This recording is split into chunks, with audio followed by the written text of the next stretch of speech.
All right, everyone. Hello and welcome to RCS July, the first RCS event of Season 8. I'm CyberHex, joined with my teammate here today. Hi, I'm Giga, and we're going to be commentating up to top 8 for RCS Online Season 8. I'm actually very excited to see the new talent we have at the start of this season. This is the first RCS event of the season, and it's going to be a great time. And this is, of course, the first actual RCS event, but we have had the Grassroots League going on as well. And most of those tournaments have been insane so far. Lots of crazy upsets, very unexpected results. Mm-hmm. Especially with the online event. It's gonna be a fun time throughout the day reading everyone's triumphs, losses, heartbreaking losses over the course of online. But hey, it's the spirit of the season, and what better way to start it out than for an online qualifier or an online major rather. So as well, there's a lot we can just sort of mull over at the start of the season as well, because we did just get a fresh new patch a couple days ago as well. Yeah, pretty hefty patch too. I was honestly expecting a lot less than that. Very big one for characters like Ellie, Hodan, for Rano, for Malo. A bunch of different characters got hit pretty hard. Some got hit with regular old bug fixes, but hey. It's going to be very interesting to see how these players get around those changes, as well as just general adaptations for new players, or how new players use them in their game plan. Yeah, for sure. Yeah, Ellie definitely one of the most talked about characters in terms of her changes. I think they have been some of the more, I guess, controversial ones. Yeah. It's probably a good word for it. There aren't too many Ellies that are competing in this bracket. I think the best one's probably Synthesis. And Synthesis could pop off. I mean, he's always been on the cusp of doing really well, but it's hard to say. There's a lot of interesting things to think about. I don't know how many higher level Ranos that really use the up air 1 stuff are going to be in this, because I don't know if Darai's entered. Darai was signed up.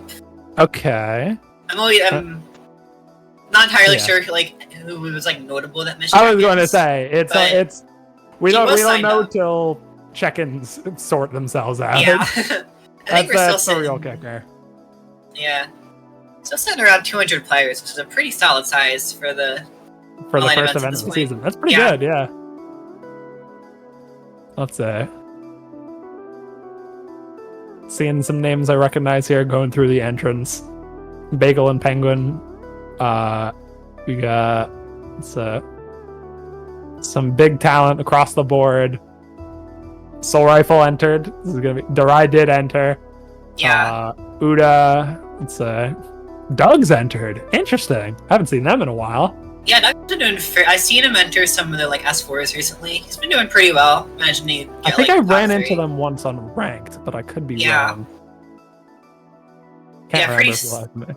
Pretty solid Atlas player. Definitely been playing on and off for the past few years, and right now seems to be a bit of an on moment for him. Might be able to try qualifying for top 50 again this year.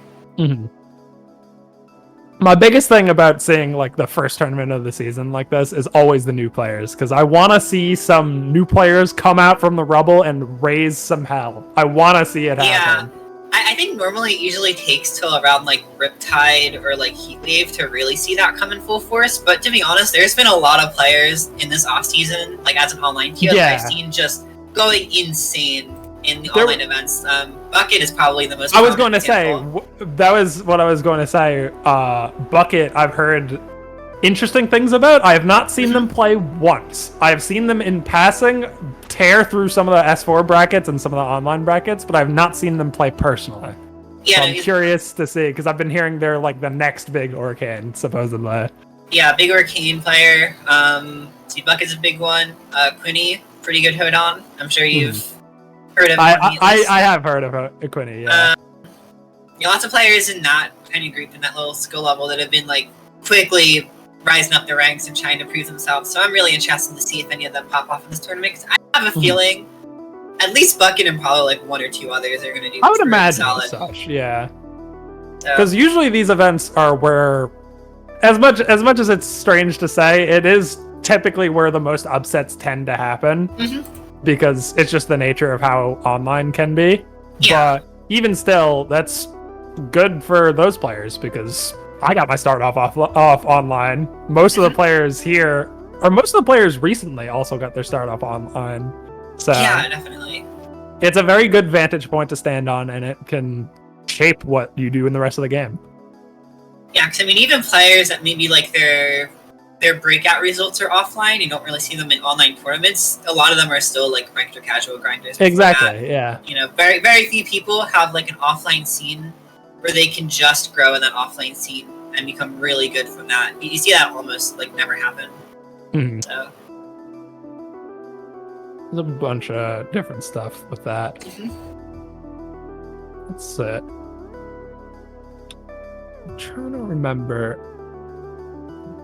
something I was going to say. I lost my train of thought. I always hate when that happens.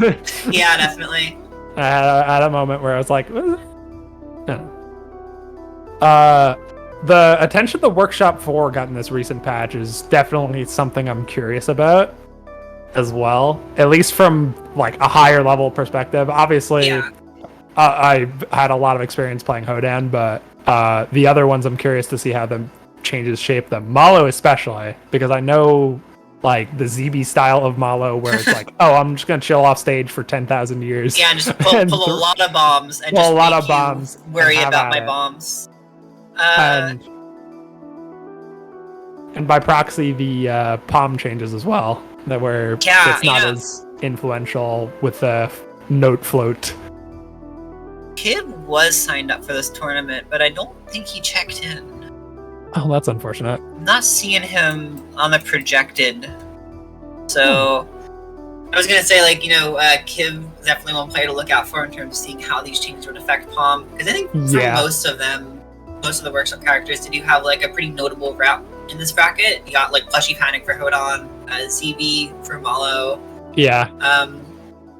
And MSB for Olympia, I guess. I mean, yeah. Sure. With Sego gone, MSB has been busting at the Olympia as of late, and it's kind of been popping off. But Ateos is very much like an offline player at this point. Yeah, Ateos, I think, is a little bit more reserved, where they just don't really enter online in things. But they'll show up to offline. They're a pretty solid hidden boss, I'd say.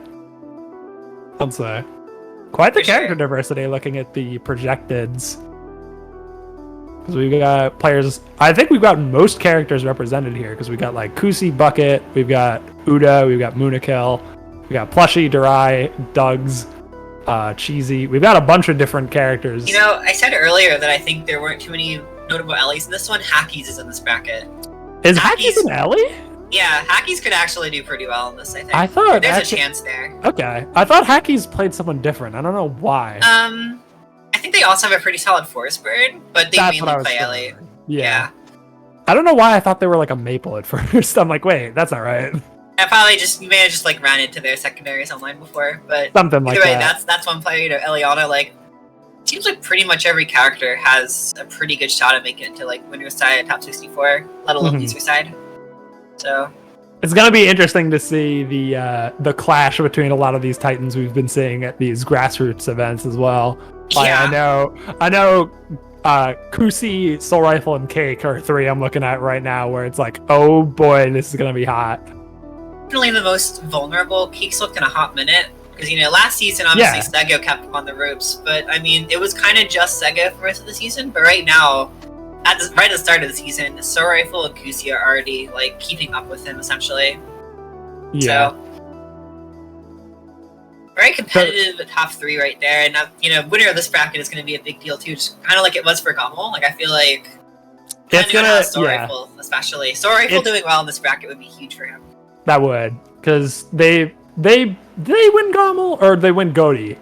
I think Soul won Goaty, Kusi won Recess Major, and Cake won Gommel and whatever other event. He was at another event. No, he wasn't. I think, actually.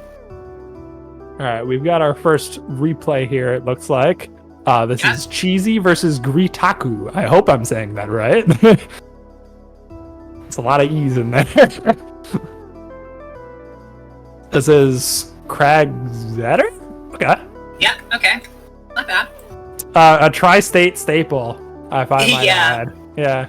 Or at least ex-tri-state, because both Audie and Cheesy are not there anymore. Well, there's those two, but there's still like Ganzella MSB at least. So. Yeah, that's true, actually. That's maybe not a staple, but it's something. It happens. It's still a once every now and again matchup. Yeah.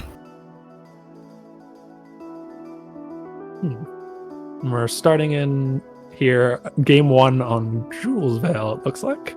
Yeah. I see so much. I feel like I see so much more Julesvale online. I believe it, because like Julesvale is.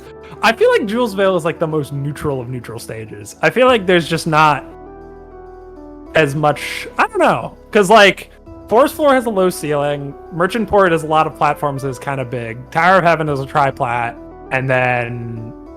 What's the last one? Gates is Gates. Gates is Gates is wacky, big. Yeah. I feel like as much as Julesvale is a little wacky, I feel like there could be a lot of potential for just like, okay, this is the start. This is we're just laying the groundwork. Personally, I think the children yearn for Smash 4, and Julesvale is how they get their fix. So, I don't think that's true. I think sure some people do. Yeah. Either way, we are getting into game 1 here. Very old school matchup, of course, too. I mean, two of the oldest characters in the game. Yeah. We're seeing a lot of rock here from Cheesy immediately, which is not out of the ordinary for their gameplay. Oh, raw uppy there. Doing an excellent job. Ooh! Rough DI on that. Yeah, awkward spot. Oh, the Shard is going to be saving Cheesy, keeping her on stage a little longer. Reading the roll with an F smash. This is tricky here. This is exactly where... Yeah, oh, good tech. Yeah, Cheesy's edge guarding is just on point. She knows this matchup very, very well. And just counting out this landing, trying to take... Even at this high percent, I mean, Craig can end up benefiting from taking trades just because of his weight. Seeing a little bit of tech chasing from both players, but it's just looking like Cheesy just has this on lock. Yeah.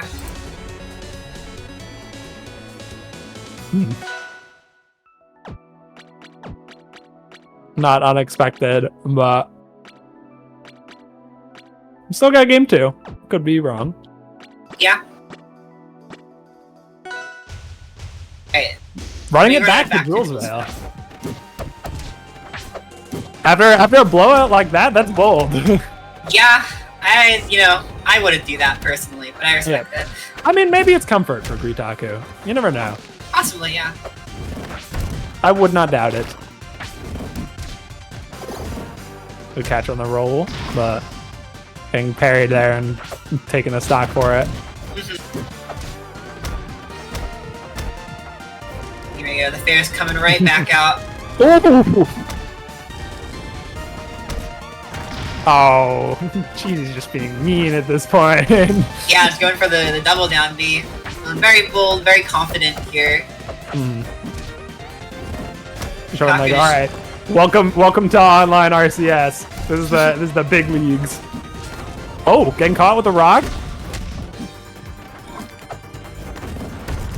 Hey, Greetaku's just pressing a lot of buttons a little too early, but trying to catch here.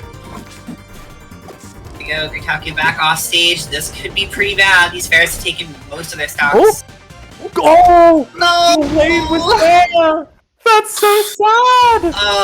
They waited. They were on the right side of Cheesy, and they parried, but they waited on it. Yeah. Oh my god. They waited just a little too long. If they were on the left side of them, they got that. They got that stock, but that was just barely mistimed.